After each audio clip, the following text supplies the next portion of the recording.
बहुत major changes लेके CBSE इस बार आ रहा है। जो बच्चे 2024-25 के board examination plus class 11th में अपीयर होने जा रहे हैं, उनके लिए मेजर पैटर्न चेंजेस कर दिए गए हैं। अब जो बच्चे शुरू से एक रटाफिकेशन, एक मगिंग अप और चीज़ें रट के जो चीज़ें करते थे, आंसर्स को लिखते थे, अब वो पैटर्न टोटली चेंज हो गया। बिकॉज अब क्वेश्चंस का जो फॉर्म होगा, जैसे कि मैंने आपको पहले भी वीडियो में बताया है कि अब case based, source based, MCQ, objective, descriptive में इतना जोर नहीं रहेगा। अब खाली केस बेस्ड और सोर्स बेस्ड क्वेश्चंस पे ज़्यादा फोकस रहेगा। एंड माइंडेड जो लॉन्ग क्वेश्चंस भी आएंगे वो ऐसे होंगे कि आपके लिए डायरेक्ट क्वेश्चंस नहीं होंगे। वो क्वेश्चंस भी ऐसे होंगे जिसमें कि आपको सोच समझ के, एनालिटिकल, क्रिटिकल, सोर्स, हर तरह से सोच के, समझ के, अगर आपको पूरा कॉन्सेप्ट क्लियर है, पूरा चैप्टर क्लियर है, तभी इन क्वेश्चंस को आप कर पाएंगे।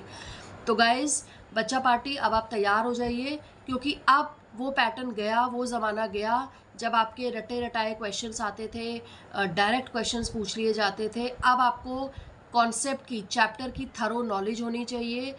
चैप्टर आपको बिल्कुल अंदर से, आपको माइन्यूटली थरो होना चाहिए। एक एक लाइन को पढ़िए ध्यान से। अभी सेशन स्टार्ट हुआ है 2024-25 का।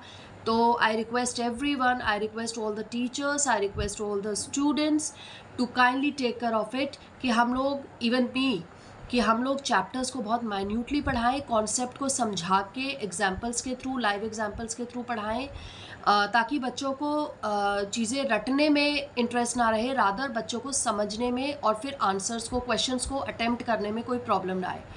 तो इस मुद्दे पे, इस सजेशन पे, इस डिसीजन पे आपकी क्या राय है, आप प्लीज़ मुझे कमेंट करके बताइए। और जो चैनल पर नए हैं, काइंडली सब्सक्राइब, क्योंकि मैं ऐसी वीडियोस लेकर आपके पास आती ही रहती हूँ। विद दिस, आपकी अपनी Vinita ma'am signing off. Take care, bye bye.